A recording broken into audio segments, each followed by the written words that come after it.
Obrigado por estar aqui connosco. A primeira pergunta é como é que é e se me permites tratar por tu, como é que é o trajeto até este momento em que te apresentas como candidato à presidência do Brasil? Meu nome é Renan Santos, eu sou fundador do Movimento Brasil Livre, que é um movimento que liderou as manifestações pelo impeachment da então presidente Dilma Rousseff, que era até então a presidente mais corrupta que a gente havia tido, um governo completamente perdido, um governo que fracassou em termos econômicos, sociais, mas em termos absolutos, em termos morais. E por conta desse fracasso nós fomos às ruas, organizamos essas manifestações, participamos de um comitê junto com o Congresso Nacional do Brasil que colocou o governo Dilma abaixo e demos início ao que a gente chama hoje de direita contemporânea brasileira.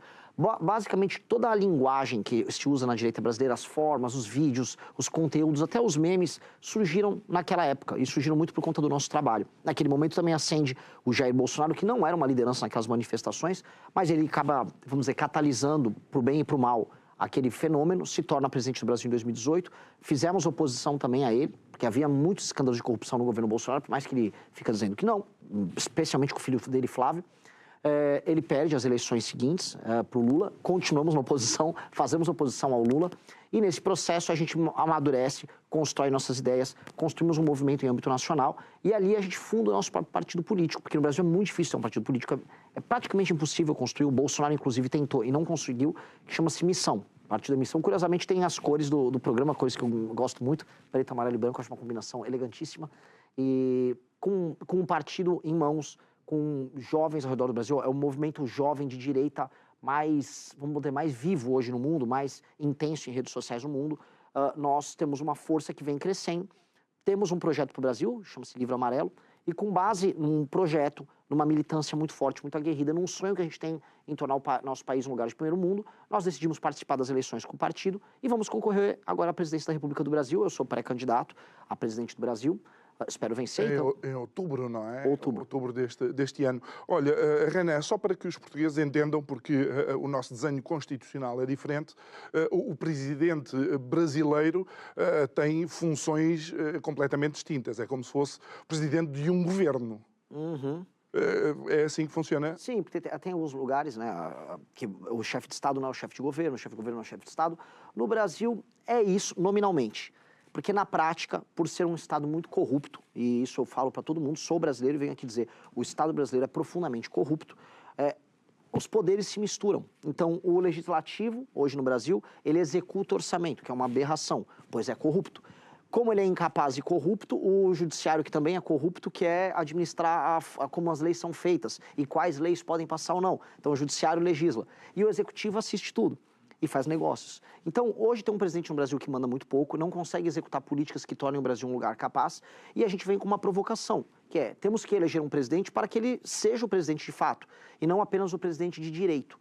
Então, a gente tem presidentes de direito, que estão lá no papel, viajam pelo mundo, se reúnem com outros chefes de Estado, mas que no fim do dia nada são. Então, o presidente do Brasil, por mais que o Brasil seja um regime presidencialista, manda tanto quanto um presidente daqui de Portugal. Então achas que deveria existir, ou deve existir, não digo uma reinvenção, mas uma reestruturação de acordo com a Constituição brasileira, se é que é assim que deverá acontecer? Porque, por exemplo, há imagens recentes no Carnaval de um juiz do STF a fazer o chamado L, ou seja, ele próprio a mostrar a sua orientação política, o que deveria ser, no mínimo, eticamente reprovável, não? Já deveria ser eticamente reprovável um sujeito feio daqueles tá pulando no Carnaval sendo ministro do Supremo.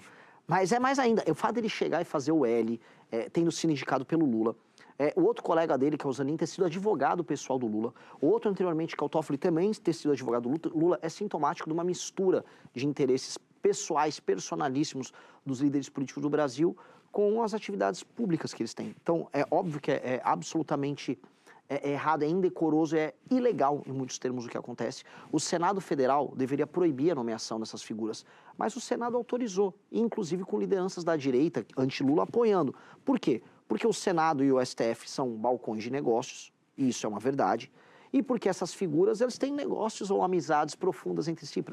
Eu estou em outro país, mas eu tenho que ser cuidadoso, porque a justiça me pegaria do mesmo jeito. Então, tenho que ser cuidadoso com o que eu falo, mas a verdade é que são relações absolutamente promíscuas. A verdade é que há alguma comunicação social pega nesses temas e apresenta esses temas, não é? A não ser que se venha a descobrir que esse juiz ou que essas imagens foram feitas por inteligência artificial, na realidade é uma posição de um juiz do Supremo Tribunal. Não é? Uma posição vergonhosa. Muito bem. Olha, e quais são as principais áreas que o livro amarelo apresenta como necessárias para que o Brasil continue num caminho de mudança? E vou dizer porque é que eu digo continuo. Porque eu também já vi um Brasil que já esteve fora do G20, já esteve fora do G7, mas vejo um Brasil com uma economia relativamente pujante, não é? Bem relativamente, né? A questão do Brasil não é o que ele é, mas o que ele poderia ser. Okay. E o quão distante ele está do que ele poderia ser. O Brasil, ele era para ser uma das 5 nações mais importantes do mundo e o Brasil deveria estar discutindo os temas mais importantes do mundo, que envolve desde inteligência artificial até a economia e a automação, até robótica, até naves espaciais, e como hoje essas outras potências discutem. E essas potências são Rússia, China, Índia, Estados Unidos e o quinto deveria ser o Brasil. E o Brasil não está nessa posição.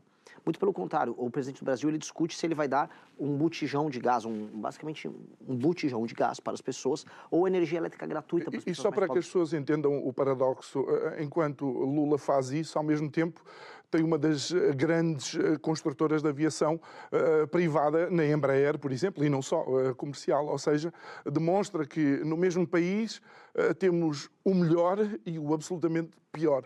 Sim, sim. E o problema é que o melhor, uma hora, não consegue sustentar o pior. O que eu quero dizer é, você não consegue ter uma economia dinâmica, diversificada e competitiva pagando a conta de metade do Brasil que pouco produz. E o governo federal estimula o Brasil a produzir pouco.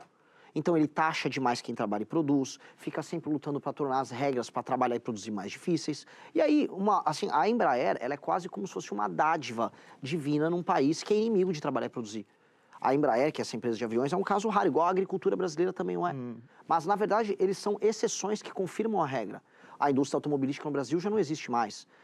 Indústria de computadores não existe mais. Sequer confecção, indústria de roupa no Brasil, que já chegou a ter uma moda importante, diminuiu. Então, o nosso papel na economia global, ele é um papel menor.